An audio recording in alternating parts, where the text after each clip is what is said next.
Xin chào quý vị, xin chào đại gia đình yêu thích trồng cây. Các bạn nhìn thấy không? Đây là cây hoa nhài cánh kép. Rất là nhiều hoa, rất thơm quý vị ạ. Hoa rất là thơm ha. Hoa nhài là chúng ta lấy hoa nhài để ướp trà nha quý vị. Đây, mời quý vị uống trà nha. Đó, trà hoa lài nè. Mời quý vị uống trà.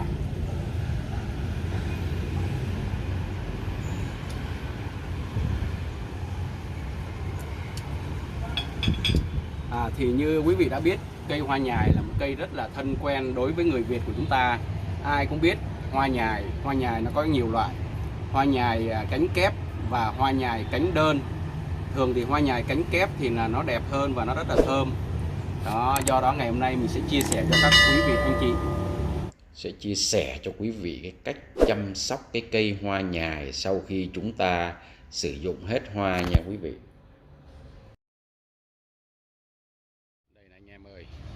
Đây là những cây hoa lài nè, hoa lài cánh kép. Mình sẽ hướng dẫn cho các anh em cách chăm sóc cây hoa lài. Và tại sao các anh em nói là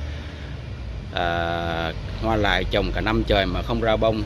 Thì các bạn trồng các bạn không chăm sóc làm sao ra hoa được.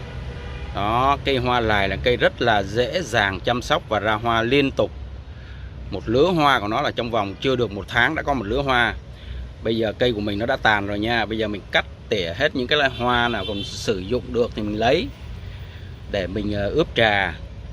Hoa mình chăm sóc rất là hữu cơ, do đó không có sợ. Dùng để ướp trà.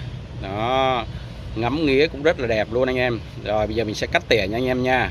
Việc đầu tiên là cắt tỉa cái cây cho nó gọn gàng. Đó, anh em thấy không? Cứ cắt mạnh xuống. Cắt chừa chừng 2 mắt 3 mắt lá thôi, để cho cái cây nó bật mầm mới ra nè. Cắt gọn đi, tạo cái tàn. Đó, cắt tạo tàn nè. Đây nè. Đó, cắt nè. Đó, cắt nè. Cắt nè. Đó, cứ cắt thấp xuống, cắt tạo cái tàn. Mình giữ lại chừng 2-3 mắt lá này nó bật mầm ra. Đó, đây nè. Đó, mình giữ mấy cái mắt lá như vậy nè, nó sẽ bật mầm ra rồi nó sẽ ra bông thôi. Rất đơn giản anh em nha. Cắt tạo tàn. Đó, anh em thấy không? Cắt tỉa đồng loạt hết một thời điểm thì cái cây nó mới bật mầm ra và nó ra hoa cùng một thời điểm nó mới đẹp. Đó, cắt hết nè, thật là gọn gàng. Những cái hoa nào mình giữ lại được thì mình xài, mình ướp trà. Đó, thì trong vòng khoảng chừng chục ngày sau nó bật mầm ra như vậy nè bạn. Đó, bạn thấy không? Nó sẽ bật mầm ra trong vòng hơn chục ngày là có nụ hoa nè. Đó, tôi sẽ review cho các bạn xem nha. Tại cái cây này cắt tỉa trước rồi. Rất đơn giản. Đây là bạn ơi. Đồng thời là bạn bổ sung phân gà cho nó. Bạn xáo xới đất lên nha. Một cái gốc cây như này thì bạn cho khoảng một nắm tay, nắm nhỏ thôi. Đây nè, phân gà nè. Rắc xung quanh. Cái chậu nào mà thiếu đất á, thì bạn bổ sung thêm đất. Hoặc là có thể sử dụng phân rơi cũng được bạn nha. Mỗi gốc thì cho khoảng chừng 30g phân rơi hoặc là phân gà. Đó, tôi sẽ bổ sung vô và tôi sẽ review cho bạn xem nha. Đây nè bạn ơi, 3 cây hoa lài nè. Đó, sau khi cắt tỉa thêm phân. Đó, thì bây giờ ngày hôm nay là được 10 ngày. 10 ngày đang bật mầm ra rồi, bạn thấy không? Đang bật mầm, bật nụ đây rồi. Cây rất là khỏe rồi. Đó, chăm sóc cái cây hoa lài rất là dễ. Các bạn cứ làm y như tôi là các bạn thành công thôi. Đó, mầm chồi nó đang có nụ rồi nè. Thì ngày hôm nay là được 10 ngày. Bạn bổ sung thêm phân bò ủ hoai mục nha. Hoặc là phân trùng quế hoặc là phân gà cũng được. Đây là mình cho thêm phân bò nè. Một cái gốc này cho khoảng một nắm tay phân bò ủ hoai mục. Đó.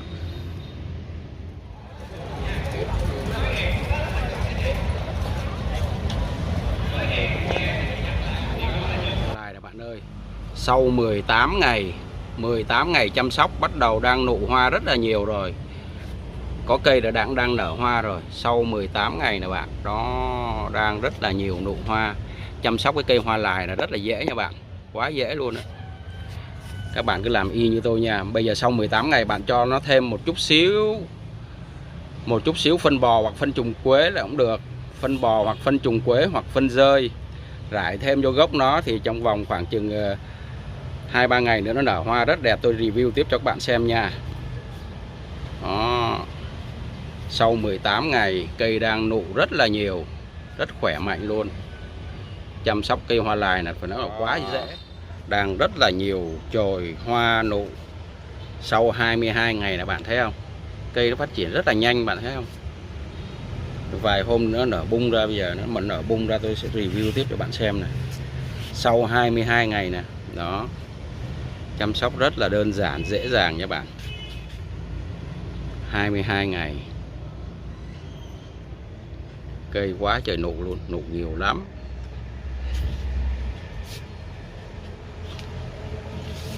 Đấy, bạn nhìn tổng thể đi. 22 ngày rất là đẹp luôn.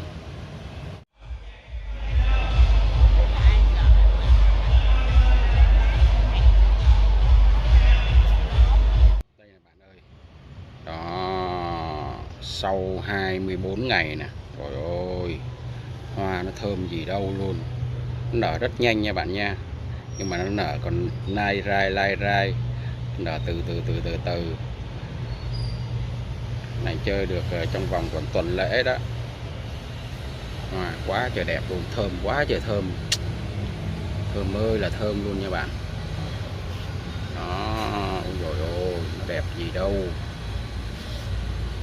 Sau 24 ngày đó, chăm sóc cái cây hoa lài là rất là đơn giản, dễ ơi là dễ. Các bạn cứ làm theo tôi thì các bạn thành công thôi. Hướng dẫn cho các bạn rất là chi tiết, cặn kẽ luôn.